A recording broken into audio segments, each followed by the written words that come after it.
بات ایسے کس کو کہتے ہیں، ایمان کی ہے۔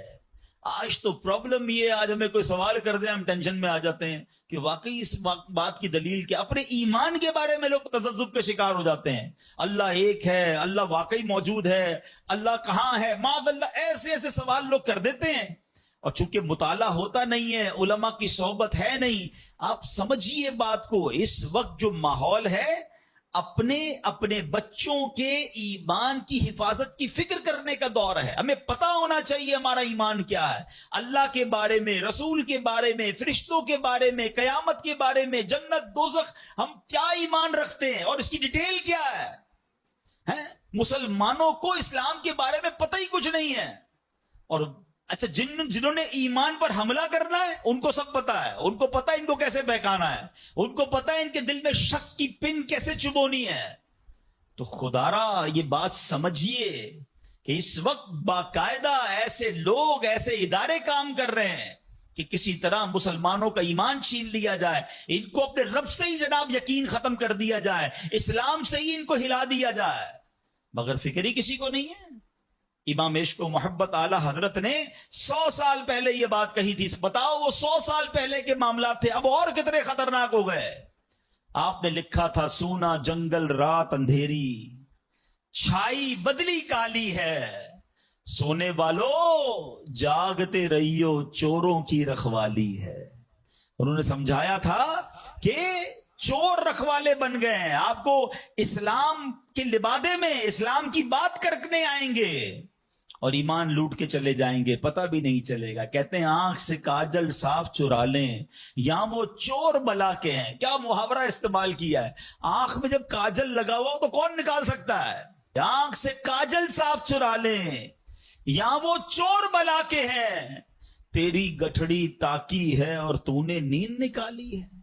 یہ دور غفلت کی نیند سونے کا نہیں ہے۔ ہمارے بچوں کو کتنا پتا ہے اسلام کے بارے میں، خود ہمیں کتنا معلوم ہے، لیکن یقین بزرگوں کا کیسا تھا کہ جناب ان کو آگ میں ڈال دیا جاتا تھا، وہ آگ باغ بن جاتی تھی۔ یقیناً آج کے دور میں یہ ٹیسٹ نہیں کریں گے ہم۔ اب یہ بھی نہ ہو کہ جناب کوئی کہے چلو جناب اسلام یقین جو ہے میرا، اسلام حق پر ہے کہ نہیں، آگ میں جاتا ہوں، آگ نہیں جلائے گی مجھے۔ پہلا ایسے یقین بھی تو لائے نا۔ یہ امتحان اور ٹیسٹ کرنا ہمارا کام نہیں، یہ اللہ والوں کا انداز ہوتا تھا۔ بڑی خوبصورت بات سمجھیے گا کہ ہمیں کس طرح اللہ پر بھروسہ رکھنا ہے۔ ایک شخص نے حضرت عیسیٰ سے کہا آپ اللہ پر کامل بھروسہ کرتے ہیں؟ کہا بالکل کرتا ہوں۔ کہا پھر پہاڑ سے کود جائیں، اللہ نے بچانا ہوگا تو تمہیں بچا لے گا، آپ کا رب بچاتا ہے کہ نہیں بچاتا دیکھتے ہیں۔ کیا خوبصورت جواب دیا حضرت عیسیٰ علیہ السلام نے۔ آپ فرماتے ہیں اللہ پر بھروسہ ضرور رکھتا ہوں مگر اللہ کا امتحان نہیں لیتا ہوں۔ تو یہ بھی بات سمجھنے والی ہے، اس طرح کے ٹیسٹ نہیں لیے جاتے اپنے آپ پر، مگر ان واقعات سے سیکھنا کیا ہے کہ یقین کیسا ہونا چاہیے، رب کے فیصلوں پر اطمینان کیسا ہونا چاہیے۔ سبحان اللہ۔ انہی حضرت ابراہیم علیہ السلام کا ایک اور واقعہ ہے نا، ایک قافلہ تھا، 3 افراد ہیں، بلکہ اس میں سبحان اللہ 4 افراد ہیں، حضرت ابراہیم، حضرت اسماعیل، بی بی حاجرہ، اور چوتھے کون تھے؟ حضرت جبرائیل۔ حضرت جبرائیل راستہ بتا رہے ہیں، یہ پورا قافلہ پیچھے پیچھے جا رہا ہے۔ کہاں جا رہا ہے؟ حضرت جبرائیل سے حضرت ابراہیم کو اتنا شوق تھا، پوچھتے ہیں اے جبرائیل ہماری منزل آ گئی؟ کہتے ہیں بھی اور آگے ہے۔ ہماری منزل آ گئی؟ کہتے ہیں بھی اور آگے ہے۔ لکو دک صحرا میں ایک ٹیلے پر جا کر، کون سی جگہ تھی جہاں آج مکہ آباد ہے؟ کچھ بھی نہیں تھا، کعبہ بھی نہیں تھا، اسی ٹیلے والی جگہ پر بعد میں کعبہ بنایا گیا۔ بالکل صحرا ہے، نہ پانی ہے نہ کھانا ہے۔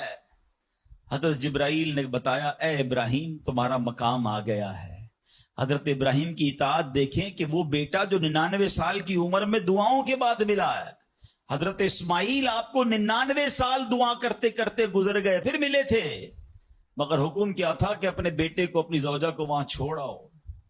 حضرت ابراہیم اپنی زوجہ کو، اپنے بیٹے کو جب چھوڑ کر جاتے، تھوڑے سے کھجورے ہیں، پانی ہے، تو بی بی حاجرہ کیا کہتی ہیں؟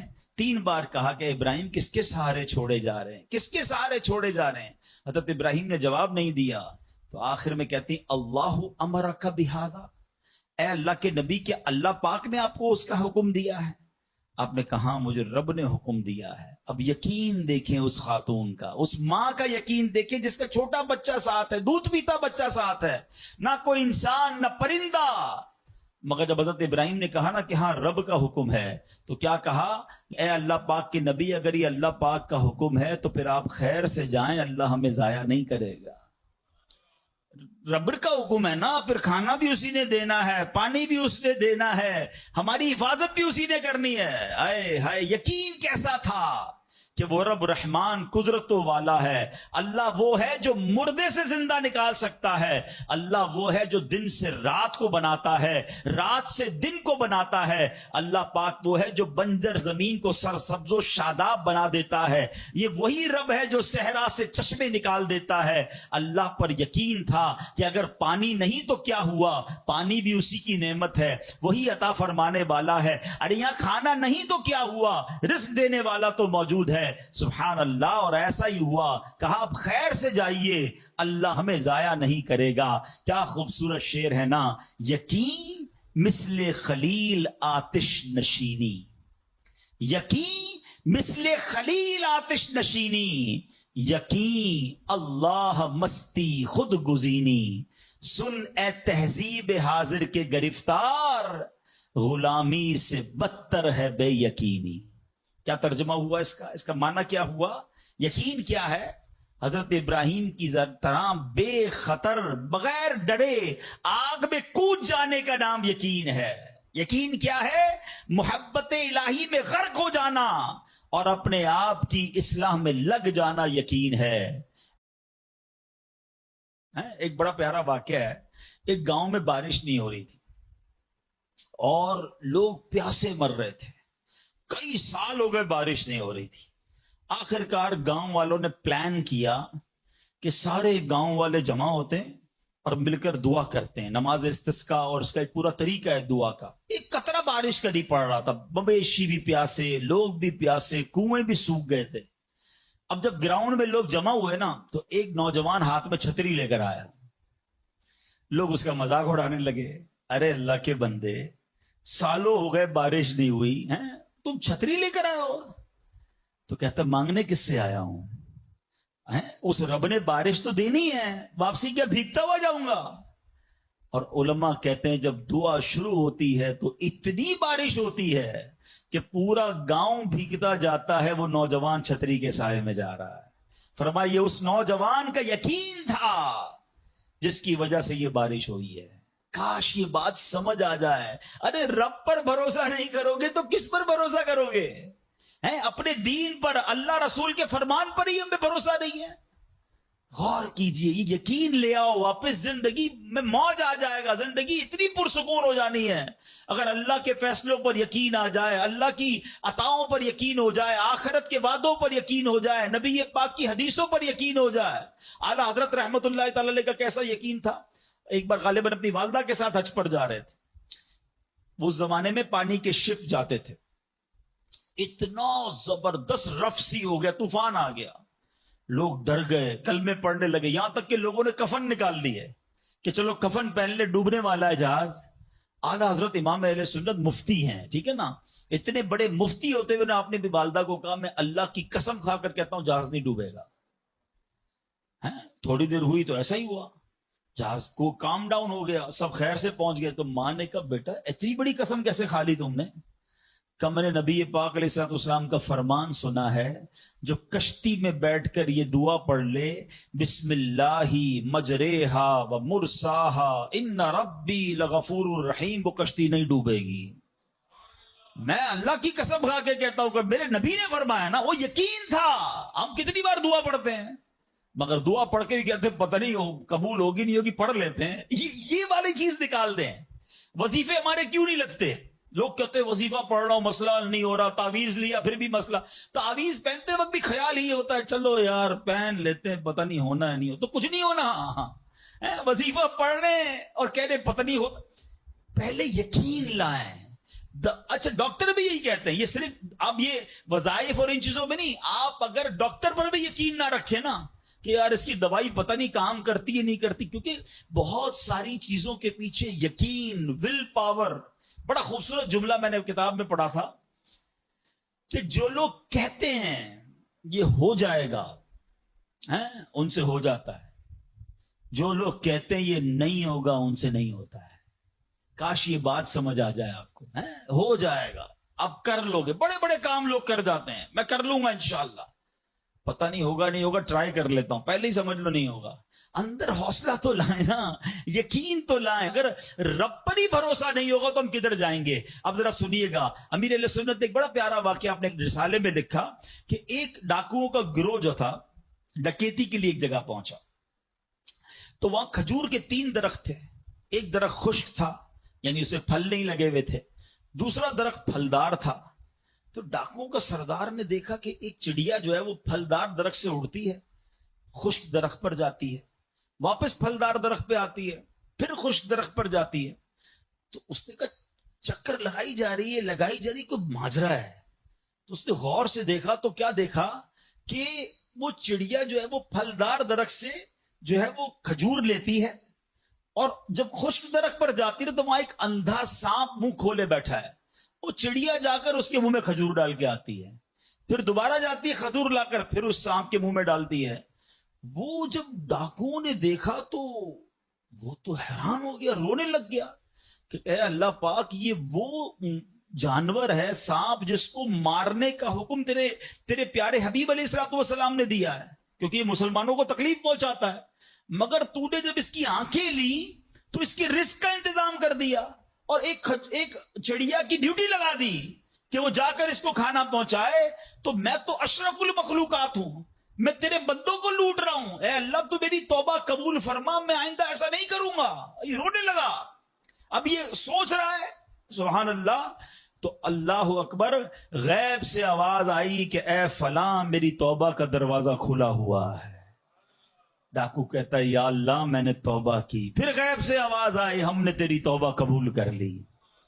اچھا، جب اس نے توبہ کی تو اس کے سارے ساتھی سن رہے تھے کہ سردار آپ نے توبہ کی، ہم نے بھی توبہ کی۔ کہا سوچو تو صحیح، ہم ڈکیتی کر رہے ہیں، ہم چوری کر رہے ہیں، رب جب اس اندھے سانپ کو روزی دے گا تو ہمیں کیوں نہیں دے گا؟ ہم اللہ کی قدرت پر یقین کیوں نہ رکھیں؟ سب نے توبہ کر لی۔ اب جب توبہ کر لی تو انہوں نے کہا کہ اب ایسا کرتے ہیں کہ حج کو چلتے ہیں۔ سارا قافلہ بنا کر ڈاکوؤں کا قافلہ توبہ کر کے چلا حج کرنے کو۔ جب مکہ پاک کے قریب پہنچے نا تو وہاں ایک نابینا بڑھیا تھی، وہ ہر قافلے والے سے اس ڈاکوؤں کے سردار کا نام لے کے پوچھتی تھی وہ بندہ آیا تو ڈاکوؤں کا جب قافلہ ہے تو کہا میں ہی تو وہ ہوں۔ تو کہا یہ میرے کپڑے تمہارے لیے ہیں۔ بولا آپ مجھے کپڑے کیوں دے رہی ہیں؟ کہا میرا ایک بیٹا تھا، اور وہ بیٹا جو ہے اس کے کچھ دن پہلے، بڑا نیک بیٹا تھا میرا، کچھ دن پہلے اس بیٹے کا انتقال ہوا ہے، یہ اسی کے کپڑے ہیں۔ 3 دن سے مسلسل نبی پاک علیہ الصلوۃ والسلام میرے خواب میں تشریف لا رہے ہیں اور فرما رہے ہیں کہ اس نام کا بندہ آئے گا، اس کو یہ کپڑے دے دینا۔ ہائے ہائے، ذرا سوچو تو صحیح، جب رب توبہ قبول کرتا ہے تو مرتبے کیسے بڑھا دیتا ہے۔ کاش یہ بات سمجھ آ جائے۔ اللہ سے بندہ جب دوستی کر لیتا ہے نا، اللہ پچھلے گناہ معاف فرما دیتا ہے، بلکہ اللہ راضی ہو جائے تو گناہوں کو نیکیوں میں بدل دیتا ہے۔ مگر کیسے اس ڈاکو کو توبہ نصیب ہوئی؟ یقین۔ کاش حرام کمانے والا، سود کا کام کرنے والا، کاش رشوت لینے والا، ڈاکہ ڈالنے والا، چوری کرنے والا یہ سوچے کہ میں کیوں کر رہا ہوں، ملاوٹ کرنے والا سوچے اللہ پر بھروسہ تو رکھو یار، رب نے میرا نصیب لکھا ہوا، جو میرے نصیب میں مجھے مل کر رہے گا۔ کاش یہ بات سمجھ آ جائے۔ صدیق اکبر رضی اللہ تعالیٰ مسلمانوں کے پہلے خلیفہ، جب آپ نے یہ آیت پڑھی نا قرآن پاک میں، اللہ ارشاد فرماتا ہے وَمَا مِن دَابَّةٍ فِي الْأَرْضِ إِلَّا عَلَى اللَّهِ رِزْقُهَا، اللہ فرماتا ہے اور زمین پر چلنے والا کوئی جاندار ایسا نہیں جس کا رزق اللہ کے ذمہ کرم پر نہ ہو۔ آپ فرماتے کہ جب سے میں نے یہ آیت پڑھ لی، خدا کی قسم میں نے روزی کی فکر کرنا چھوڑ دی ہے، کہ جب اللہ نے ہر کسی کا رزق اپنے ذمے پہ لے لیا تو مجھے کس بات کی ٹینشن ہے۔ کاش ہمیں یہ بات سمجھ آ جائے کہ ہمیں اب ذرا غور کریں۔ ابھی یہ اجتماع ختم ہوگا، اگر میں آپ سب کو کہوں کہ بتائیں آپ کے لیے کیا دعا کروانی ہے، تو تقریباً 70-80% لوگوں نے پتہ کیا کہنا ہے، حضور روزی میں برکت کی دعا کر دیں، کاروبار میں برکت کی دعا کر دیں، نوکری نہیں لگ رہی اس کی دعا کر دیں۔ میں نہیں کہتا یہ دعا نہیں کرنی چاہیے، اللہ سے نہیں مانگیں گے تو کس سے مانگیں گے؟ لیکن کوئی تو کہے کہ میری ایمان پر موت کے لیے دعا کر دیں، میری قبر جنت کا باغ بن جائے اس کے لیے دعا کر دیں، میں آخرت میں جاؤں تو اللہ مجھ سے راضی ہو جائے اس کے لیے دعا کر دیں۔ فرق دیکھیں، میری اور آپ کی ٹینشن کیا ہے؟ دنیا، روزی، مال، حالانکہ اس کا وعدہ ہے، دانے دانے پر لکھا ہے کھانے والے کا نام، مجھے مل کر رہے گا، مگر اللہ نے مغفرت کا وعدہ نہیں کیا ہے۔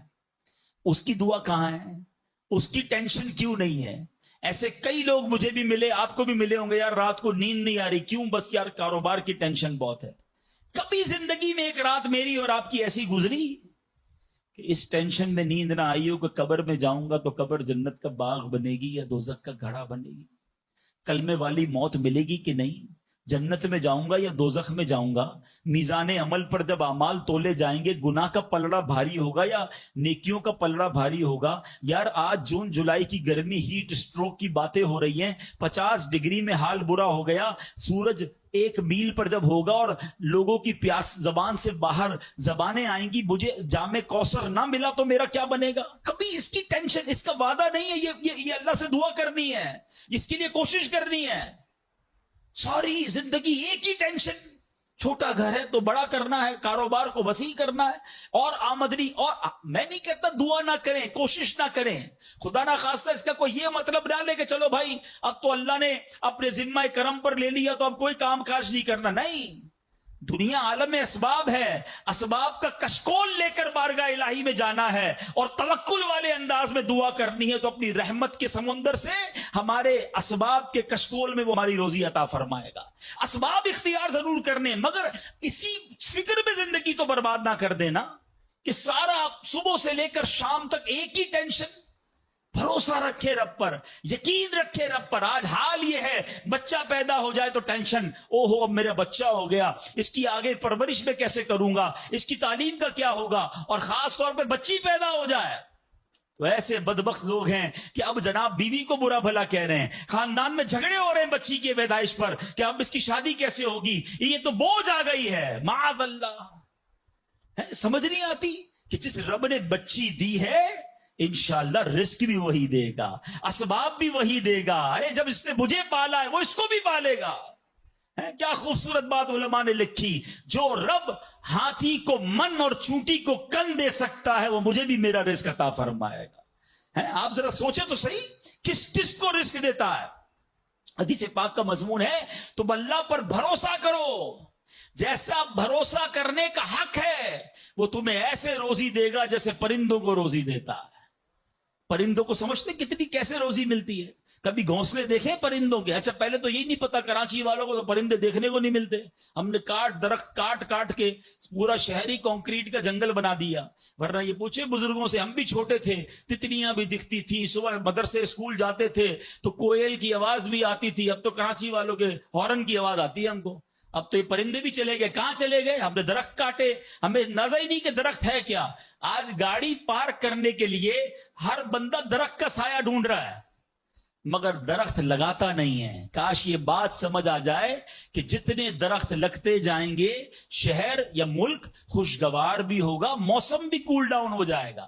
یہ جو آج ہم کہتے ہیں نا اتنی گرمی بڑھتی جا رہی ہے، اس کی ایک بڑی وجہ یہ ہے، یہ میرا موضوع نہیں ہے، لیکن جو موسم کا تغیرات، کلائمیٹ ڈس آرڈر ہے، کاش یہ بات سمجھ آئے کہ پلانٹیشن نہیں ہم کر رہے، ہم پودے نہیں لگاتے بلکہ پودے کاٹ دیتے ہیں۔ کتنے درخت کاٹے، کتنے جنگل ختم کر دیے ہم نے۔ الحمدللہ دعوت اسلامی کا شعبہ FGRF، ہم اب پلانٹیشن ہم کرتے چلے جا رہے ہیں، 30 لاکھ پودے لگائے، مگر یہ تھوڑے ہیں۔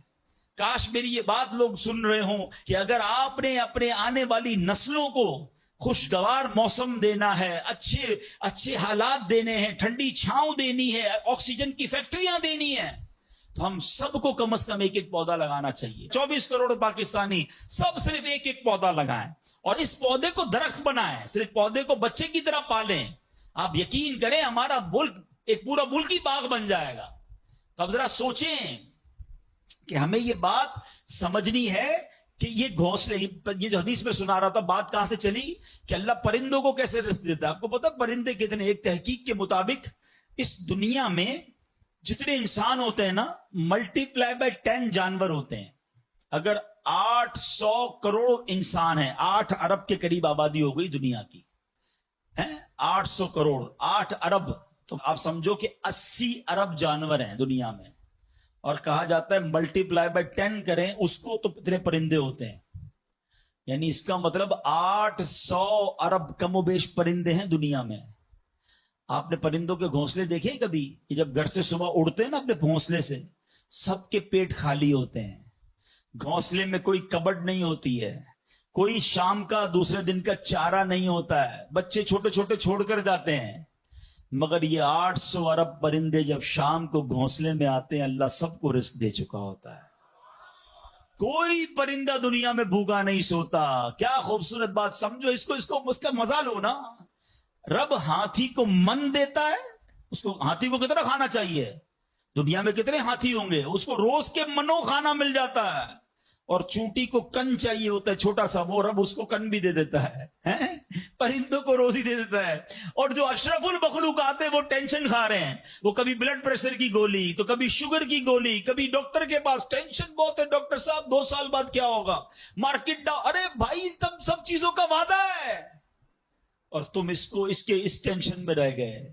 ارے یہ کوشش کرنی تھی تو آخرت کی کرنی تھی, اللہ کو راضی کرنے کی کرنی تھی. لیکن ان تمام باتوں کے باوجود, جیسے میں نے کہا نا کہ چھوڑنا نہیں ہے کام کاج. کچھ بے وقوف لوگ یہ سمجھ رہے ہوتے ہیں ایسا نہیں ہوگا. بڑی خوبصورت ایک بات اور کر دوں کہ اللہ پر بھروسہ کیسا کرنا ہے.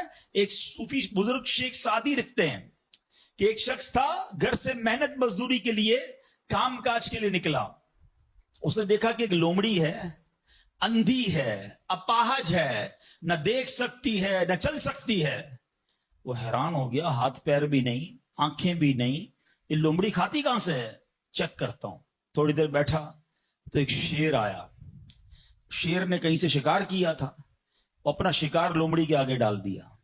اندھی لومڑی, اس نے جو کھانا تھا کھایا, باقی شیر لے کے چلا گیا. اس نے کہا کمال ہے جناب, اپاہج لومڑی کو رب رزق دیتا ہے, تو مجھے کیا ضرورت ہے نوکری کرنے کی, مجھے کیا ضرورت ہے کام کاج کرنے کی. جا کے بیٹھ گیا مسجد میں, 3 دن ذکر کرتا رہا, عبادت کرتا رہا, ایک دانہ کھانے کو نہیں ملا. اللہ اللہ اللہ اللہ کر رہا ہے. اس کے بعد جب بھوک سے بحال ہو گیا تو اللہ سے فریاد کی, یا اللہ مجھے کوئی رزق نہیں ملا. کیا شاندار ارشاد ہوتا ہے, ابھی کیسا زبردست جملہ ہے. ارشاد ہوا, تو نے لومڑی دیکھی ہے, شیر نہیں دیکھا. لومڑی کیوں بننا ہے, شیر بننا. اپنا رزق بھی کما اور دوسرے کو کھلانے والا بن جا. کچھ لوگ سمجھتے مجھے کوئی اور کھلا ہے, اب میرا بھائی کما رہا ہے, میں گھر میں بیٹھا مزے کرتا رہوں. نہیں, فرمایا ایک بلکہ واقعہ آتا ہے, ایک بزرگ کے بارے میں آتا ہے. ایک شخص گیا, کہا میں نمازیں پڑھ رہا ہوں, عبادت کرتا ہوں, میرا بھائی مجھے سپورٹ کرتا ہے, وہ روزی کماتا ہے. فرمایا تیرا بھائی تجھ سے زیادہ افضل ہے. اللہ کو یہ پسند ہے کہ بندہ اپنے ہاتھ سے کمائے, کسی پر ڈیپینڈیبل نہ رہے, کسی پر بوجھ نہ رہے. یہ شریعت کو محمود ہے. کوشش کرنی ہے, پھر اس کے بعد اللہ پر چھوڑ دینا ہے. کوشش سے انکار نہیں ہے, مگر صرف کوشش کرتے کرتے نمازیں بھی جا رہی ہیں, بھروسہ بھی رب پہ جا رہا ہے, یقین بھی ختم ہو رہا ہے, صبح سے شام مال کما رہا ہے, یہ پسندیدہ نہیں ہے. تو ان دونوں چیزوں میں فرق کرنا ہے اور اللہ پر یقین رکھنا ہے. پھر دیکھیں انشاءاللہ کیسے دنیا اور آخرت کی برکتیں ملتی ہیں. تو بہرحال میرے پیارے اسلامی بھائیوں, کاش یقین مل جائے تو پھر دیکھیں یقین کیسے کام بناتا ہے. امام حسن بصری نے ایک حدیث پاک بیان کی. آپ فرماتے ہیں, حدیث سنیے گا. پیارے آقا علیہ الصلوۃ والسلام فرماتے ہیں, لوگوں کو اس دنیا میں سب سے بہترین چیز یقین اور عافیت عطا کی گئی ہے. لہذا اللہ پاک سے ان دونوں چیزوں کو سوال کیا کرو. اللہ سے یقین مانگے اور اللہ سے عافیت مانگے. امام حسن بصری جب حدیث پاک بیان کی نا تو فرمایا, رسول اکرم علیہ الصلوۃ والسلام نے سچ فرمایا, یقین ہی کی برکت سے جنت ملتی ہے, یقین ہی کی برکت سے آدمی جہنم سے دور بھاگتا ہے, یقین ہی کی برکت سے فرائض پورے ادا کرتا ہے, یقین ہی کی برکت سے آدمی ایمان پر ثابت قدم رہتا ہے, اور عافیت میں بڑی بھلائی رکھ دی گئی ہے.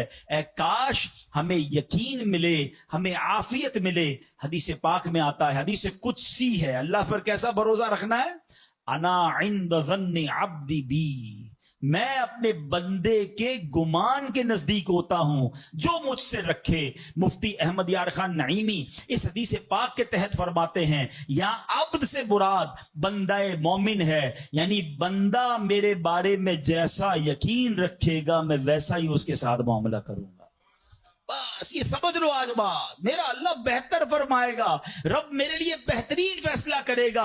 وہ مجھے پالنے والا ہے، میری ماں سے زیادہ چاہنے والا. یقین تو کرو نا اس پر. لوگوں کو اللہ پر ہی یقین نہیں رہا ہے. میرا تو کام ہی خراب ہو جاتا ہے، اللہ معاذ اللہ، اب اس میں کفریہ کلمات بھی کہہ دیتے ہیں. میرا تو جناب مسئلہ ہی حل نہیں ہوتا، میری دعا تو رب سنتا ہی نہیں ہے، میری مشکل آسان وہ کرتا ہی نہیں ہے. تم کھڑے نہیں ہو سکو گے. تم اللہ پر، اللہ سے بدگمان نہ رہنا. اللہ کرے کہ انسان یہ سمجھ جائے کہ مجھے رب پر اچھا گمان رکھنا ہے. شاعر کہتے ہیں نا، جو سوچتا ہوں وہی بات ہونے لگتی ہے. پوچھو پازیٹیو لوگوں سے، ان کے ساتھ پازیٹیو جب سوچتے ہیں پازیٹیو ہونے لگتا ہے. جو سوچتا ہوں وہی بات ہونے لگتی ہے. جڑا ہوا ہے زمانہ میرے گمان کے ساتھ. اچھا سوچو گے تمہیں اچھا ملے گا. اب غور فرمائیے، جب یہ ذہنی بندہ بنا لے یار سچ سے کاروبار نہیں چلتا، تو پھر آپ کو برکت کاروبار میں کیسے ملے گی؟ پہلے ہی آپ نے یقین کر لیا ہے. جب یہ ذہن بنا لے کہ نماز کے لیے وقت نکالا تو کام میں نقصان ہو جائے گا، تو پھر کام میں ترقی بھی نہیں ملے گی. اب ذہن بنا لیا کہ ترقی کے لیے صرف دنیا کی ڈگریاں کمانی ہیں، تو پھر قرآن کریم کی برکات کہاں سے نصیب ہوں گی؟ جب یہ ذہن بنا لیا کہ آج نیکی کا دور ہی نہیں ہے، کچھ لوگوں کا ذہن بن گیا ہے بھائی جناب کوئی نیکی کا دور نہیں ہے، تو پھر نیکی کی برکت بھی نہیں ملے گی.